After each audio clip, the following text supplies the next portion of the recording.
May 2004, Spider-Man 2 hits theaters. 16 years later, people still praise it as one of the best sequels. Some even call it the slam dunk Ernest of comic book movies. With much critical praise and financial profit, it was obvious that Sony Pictures would greenlight Spider-Man 3. But it didn't stop there. Sony had bigger plans for the friendly neighborhood and his amazing friends.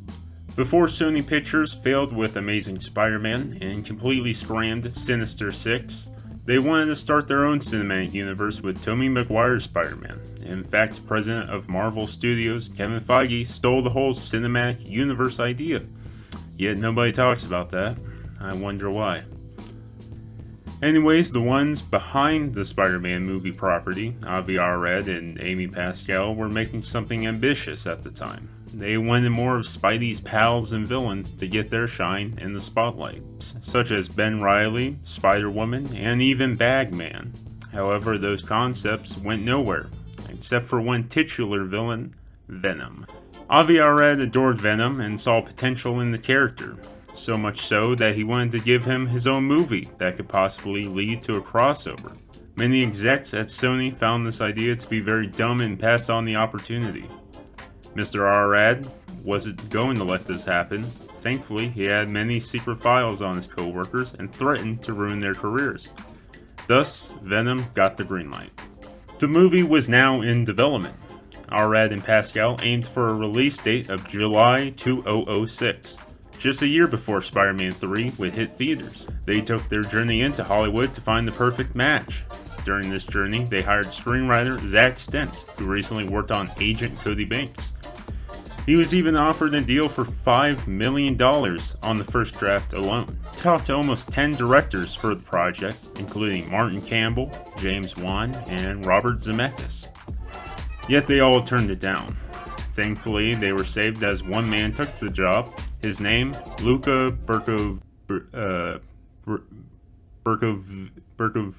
Bercovici, who helmed none other than the cult horror classic Ghoulies. He pitched to Sony an idea of making the movie as more of a horror movie, but still keeping the good old PG-13 rating.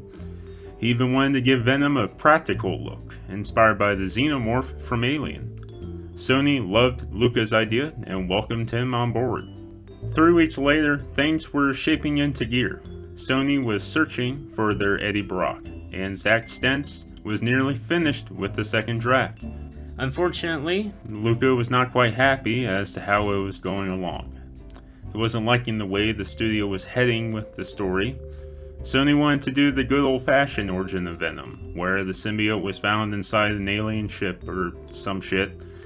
Luca, in his words, thought that was quite lame and wanted to do something way different. And I mean way different. For his idea of Venom, the movie was going to take place in Washington, D.C. and would follow a young skater boy by the name of Vincent Viper. Yes, you heard that right. Vincent is a high school student who is fascinated with snakes, and also a troublemaker. On one cold night, Vince would sneak into the Museum of National History and capture a snake all just for a dare. But it wasn't just any snake, it was a super radioactive snake. Just as he makes his escape, the snake comes slithering out of his hands and bites him right in the neck. The next day, Vince would find himself inside a hospital, discovering he is now built with super snake powers, thus leading him to become Venom. He looked at Venom as what he considered his reimagining. Sony was not pleased with the direction Luca was heading, and from there, it got much worse. Zack Stentz wrote the screenplay of Venom with Carnage as the antagonist. Luca, however, had no knowledge on Carnage and scrapped the idea, going with somebody else. And he wanted the villain to be, get this, the 43rd President of the United States, George W. Bush. As the film was going to take place in Washington, D.C., Luca wanted the film to have a political statement on America and corruption. Sony was at a loss for words by this idea. However, they had no one else for the film, so they just let it be. Mr. Stentz, on the other hand, was fed up. In an interview back in 2013, Zack stated that he found Luca to be one of the dumbest people alive. With that, he left the project and went on to do other things. Luca immediately took the title of screenwriter, and within 5 days, the draft was completed. Sony had no chance to look over the script and gave full control to Luca as they still searched for the perfect Eddie Brock, or in this case, Vincent Viper.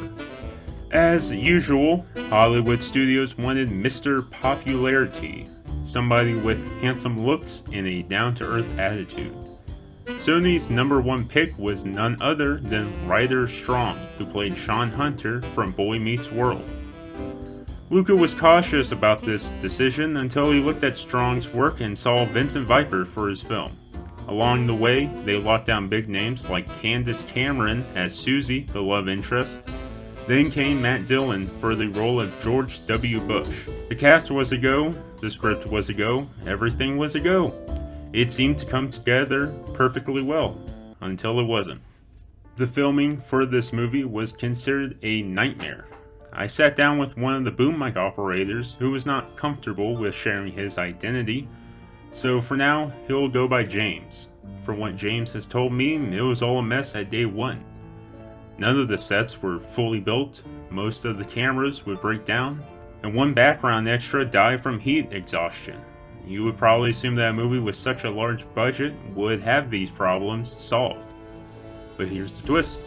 Sony Pictures at the last minute cut back half the budget just 2 days before production.